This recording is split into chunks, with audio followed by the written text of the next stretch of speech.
കർത്താവേ, നിന്റെ ഹിതം ഞങ്ങളിൽ നിനക്ക് ഞങ്ങളെ പ്രയോജനപ്പെടുത്തണം. ഞങ്ങൾക്ക് പ്രയോജനമുള്ള കാര്യമല്ല കർത്താവേ, നിനക്ക് പ്രയോജനമുള്ള കാര്യം ഞങ്ങളിൽ കൂടി നടത്തിയെടുത്തോ. ആധമമായത് ഒഴിച്ച് ഉത്തമമായത് പ്രസ്താവിച്ച എന്റെ വായ നിന്റെ വായിൽ ചേർന്നിരിക്കുന്നു. ഈ അധമമായത് എപ്പോഴും ഇങ്ങനെ വായി പുലമ്പിക്കൊണ്ടിരിക്കുന്ന പിശാചാണെന്ന് ഞാൻ പറയും. വായാടിക്കൊണ്ടിരിക്കുന്നു. അങ്ങനെയുള്ളവരെ വീട്ടിൽ പോലും കേട്ടു. അങ്ങനെയുള്ളവരെ കൂട്ടത്തിൽ ആരാധിക്കും, അവരോടൊത്ത് ആരാധിക്കുക പോലും ചെയ്യും. സ്തോത്രം. പകരം ചെയ്യേണ്ടെന്ന മാരണ വെല്ലുവിളിയുള്ള പകയും കോപവും ഈർഷ്യയുള്ള ശക്തിയെ നിന്റെ വീഴ്ചയും നിന്റെ താഴ്ചയും നിന്റെ തകർച്ചയും കാണുവാൻ പോരാടി അതിമോഹം പൂണ്ട് മരുഭൂമി ശീലിക്കുന്ന ചില കാട്ടുകഴുത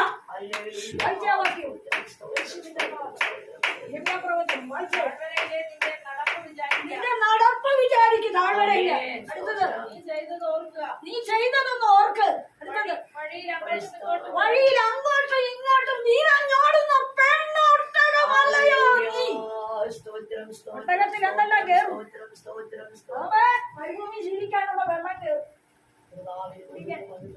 സാധനങ്ങൾ ഇഷ്ടംപോലെ കയറും. അങ്ങോട്ടും ഇങ്ങോട്ടും വിരഞ്ഞോടുന്ന പെണ്ണൊട്ടകം.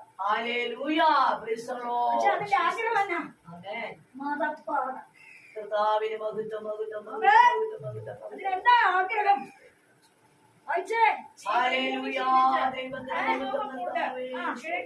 കാട്ടുകഴുത തന്നെ അതിന്റെ മതപ്പാടിൽ അതിനെ കളിക്കാവുന്നവരാ.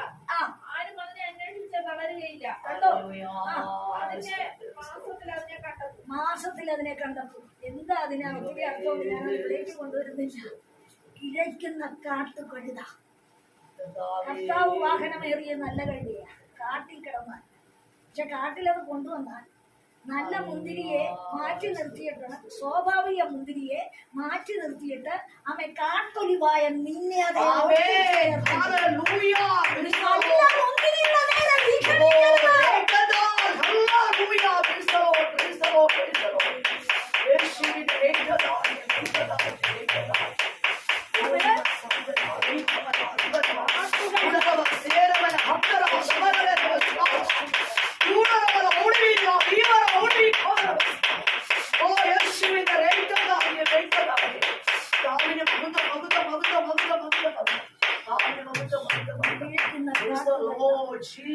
അങ്ങോട്ടും ഇങ്ങോട്ടും നിരയോടുന്ന പെണ്ണൊട്ടകം. ഇതിനൊക്കെ എന്താശയമാണ് മനസ്സിലാകുന്നത്? എന്താശയമാണ് നമുക്ക് മനസ്സിൽ വരുന്നത്? മടങ്ങി വരണമെന്ന ഇങ്ങനെയുള്ളവരുടെ നടുവിൽ ആത്മീയത ധരിച്ച് നമ്മൾ കയറിയിരിക്കുന്നത്. അതുകൊണ്ട് ആ വിഷയത്തിന് മറുപടിയില്ല. പല സ്ഥാനത്ത് സ്തംഭനം, പല സ്ഥാനത്ത് തട്ടിമുട്ടല്, പല സ്ഥാനത്ത് കരഞ്ഞിട്ട് മറുപടിയില്ല, പല സ്ഥാനത്തും മുമ്പോട്ട് പോകാൻ പറ്റുന്നില്ല, പല സ്ഥാനത്തും തലമുറ ഉച്ചരിക്കപ്പെടുന്നില്ല. എന്താണ് ഈ കാട്ടുകളുടെ എല്ലാം കൂടെ ഇതിനകത്ത് കേട്ടിരിക്കുക? എന്നാൽ ബിരുദ പ്രാപിക്കാൻ നമ്മൾ എന്ത് ചെയ്യും? ജീവനിലധികം നീ എന്നെ സ്നേഹിക്കുന്നു. യേശുവിന്റെ നാമം പകലിൽ നീ ഒന്ന് ദൈവത്തെ സ്നേഹിക്കുക. ശുശ്രൂഷ ചെയ്യുന്നവരെ വെട്ടണമെന്ന് പറഞ്ഞ് നടക്കുന്നവരെ എങ്ങനെ സ്നേഹിക്കും? പകലിൽ നമ്മുടെ ജീവിതത്തെ ക്രമീകരിക്കാൻ ഏൽപ്പിക്കാമോ? നമ്മുടെ ജീവിതത്തെ താഴ്ത്താൻ. കർത്താവേ, എനിക്ക് അറിവില്ല, ജ്ഞാനമില്ല, വിദ്യാഭ്യാസമില്ല. കർത്താവേ, എനിക്ക് കഴിവില്ല, മഹത്വമില്ല, പാരമ്പര്യമില്ല, ഒന്നും പറയാനില്ല, ഉയരാനില്ല. കർത്താവെ, കാട്ടൊലിവായിരുന്നു ഞാന്. എന്നെ നീ ഒട്ടിച്ചതാ. സ്വാഭാവിക കൊണ്ടുള്ളവരെ ഞാൻ എളിയാൻ പോകുന്നില്ല. നീ ഒന്ന് താഴൂഞ്ഞേ, നീ ഒന്ന് എളിമപ്പെട്. നിന്റെ മുമ്പിൽ ദൂതൻ നിൽക്കുമ്പോൾ നീ വിഘടിക്കാതെ.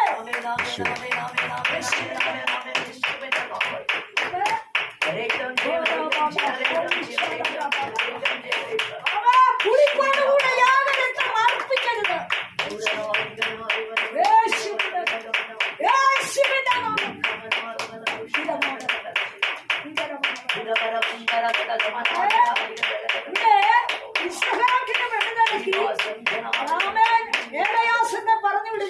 എങ്ങോട്ട് എങ്ങോട്ടാ ചെന്നടുത്ത് എന്ത് കണ്ടു? ആലോചന അനുസരിച്ചവനെ അവൻ ആലോചനക്കാരൻ പറഞ്ഞു വിട്ടപ്പോ കാര്യം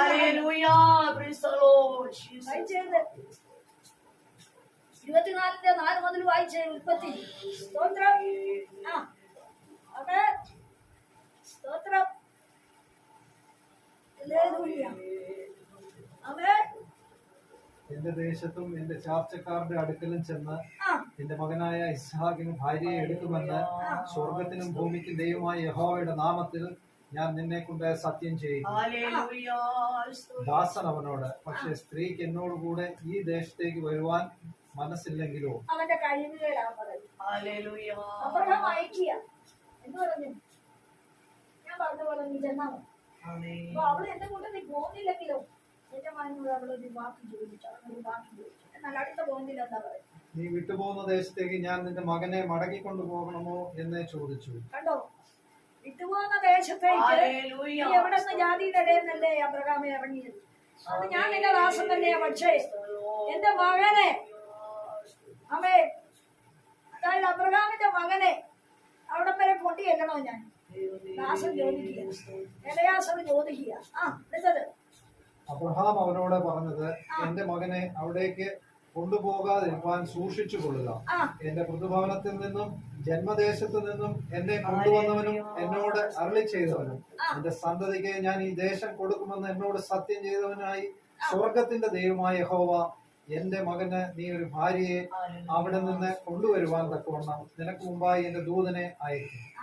വിശുദ്ധനും ഭക്തനുമായ അബ്രഹാമിന് ദൈവ വാക്കനുസരിച്ച് അവൻ ചുവട് വെച്ച ഭക്തന് ഓരോ ഉറപ്പുണ്ട്. ഞാൻ പറയുന്ന പോലെ സംഭവിക്കൂ. എടാ, ഞാൻ പറഞ്ഞ പോലെ സംഭവിക്കൂ. നീ ചെല്ലുമ്പോ അതൊക്കെ കാണും. വായിച്ചേ പെട്ടെന്ന് വായിച്ചു. എന്നാൽ സ്ത്രീക്ക് നിന്നോടുകൂടെ വരുവാൻ മനസ്സില്ലെങ്കിൽ നീ ഈ സത്യത്തിൽ നിന്ന് ഒഴിഞ്ഞിരിക്കും. എന്റെ മകനെ അവിടേക്ക് മടക്കിക്കൊണ്ട് പോകുക മാത്രം അരുത്. അപ്പോൾ ദാസൻ തന്റെ യജമാനായ അബ്രഹാമിന്റെ തുടയിൽ കീഴിൽ കൈവച്ച് അങ്ങനെ അവനോട് സത്യം ചെയ്തു. അനന്തരം ആ ദാസൻ തന്റെ യജമാന്റെ ഒട്ടകങ്ങളിൽ 10 ഒട്ടകങ്ങളെയും യജമാനുള്ള വിവിധമായ വിശേഷ വസ്തുക്കളെയും കൊണ്ട് പുറപ്പെട്ട് മെസൊപ്പൊത്യോമയിൽ നാഹോരിന്റെ പട്ടണത്തിൽ ചെന്നു. വൈകുന്നേരം സ്ത്രീകൾ വെള്ളം കോരുവാൻ വരുന്ന സമയത്ത് അവൻ ഒട്ടകങ്ങളെ പട്ടണത്തിന് പുറത്ത് ഒരു കിണറ്റിനരികെ നിർത്തി പറഞ്ഞതെന്തെന്നാൽ, എന്റെ യജമാനായ അബ്രഹാമിന്റെ ദൈവമായ യഹോവേ, എന്റെ യജമാനായ അബ്രഹാമിനോട് കൃപ ചെയ്ത് ഇന്ന് തന്നെ കാര്യം സാധിപ്പിച്ച്. കാര്യം സാധിക്കാൻ പോയ മനുഷ്യന് പ്രാർത്ഥനയില്ല. അമ്മ അബ്രഹാം കാര്യമൊക്കെ പറഞ്ഞു വിട്ടെങ്കിലും അവിടെ ചെന്നപ്പോ ദൈവമേ, എന്റെ യജമാനൻ പറഞ്ഞ പോലെ സംഭവിക്കണം. എനിക്ക് നഷ്ടത്തോടെ മടങ്ങി പോകാൻ ഇടയില്ല.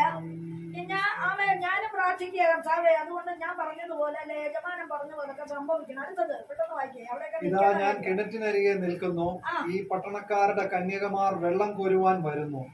നിന്റെ പാത്രം ഇറക്കി എനിക്ക് കുടിപ്പാൻ തരണമെന്ന് ഞാൻ പറയുമ്പോൾ കുടിക്ക.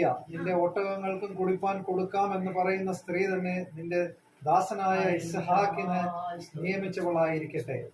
നീ എന്റെ യജമാനോട് കൃപ ചെയ്ത് എന്ന് ഞാൻ അതിനാൽ ഗ്രഹിക്കും. അവൻ പറഞ്ഞു തീരും മുമ്പേ അബ്രഹാമിന്റെ സഹോദരനായ നാഹോരിന്റെ ഭാര്യ മിൽക്കായുടെ മകൻ ബെഥൂവേലിന്റെ മകൾ റെബേക്ക തോളിൽ പാത്രവുമായി ബാല അതിസുന്ദരിയും പുരുഷൻ തൊടാത്ത കന്യകയും ആയിരുന്നു. അവൾ കിണറ്റിൽ ഇറങ്ങി പാത്രം നിറച്ച് കയറി വന്നു. ദാസൻ വേഗത്തിൽ അവളെ എതിരേറ്റ് ചെന്ന് നിന്റെ പാത്രത്തിലെ വെള്ളം കുറെ എനിക്ക് കുടിപ്പാൻ തരണം എന്ന് പറഞ്ഞു. യജമാനെ കുടിക്ക എന്ന് അവൾ പറഞ്ഞു. വേഗം പാത്രം കയ്യിൽ ഇറക്കി അവനെ കുടിപ്പാൻ കൊടുത്തു. അവിടെ ഒത്തിരി പോയിട്ടുണ്ട്. അവിടെ ഞാൻ പ്രവേശിക്കുന്നില്ല. ആദ്യമേ കണ്ടുവച്ച മകനെയൊന്നുമല്ല, ഭാര്യയൊന്നുമല്ല അബ്രഹാം എടുത്തത്. ആണോ മകന് വേണ്ടി എടുത്തത്? എലയാസറും അങ്ങനെ എടുത്തില്ല. ദൈവം പറഞ്ഞ അടയാളം ഒത്തതിനെയാണ്. മാതാപിതാക്കൾ ആലോചിച്ചൊരു കാര്യം പറയുന്നത്. ആമേൻ. അത് മക്കൾ അനുസരിക്കാത്ത മക്കളാണെങ്കിൽ ഒന്നെങ്കിൽ കുലം മോശം, ഇല്ലെങ്കിൽ അനുസരണക്കേടിന്റെ സന്തതി അത് ശാപം വഹിക്കുന്ന ആൾക്കാരാ.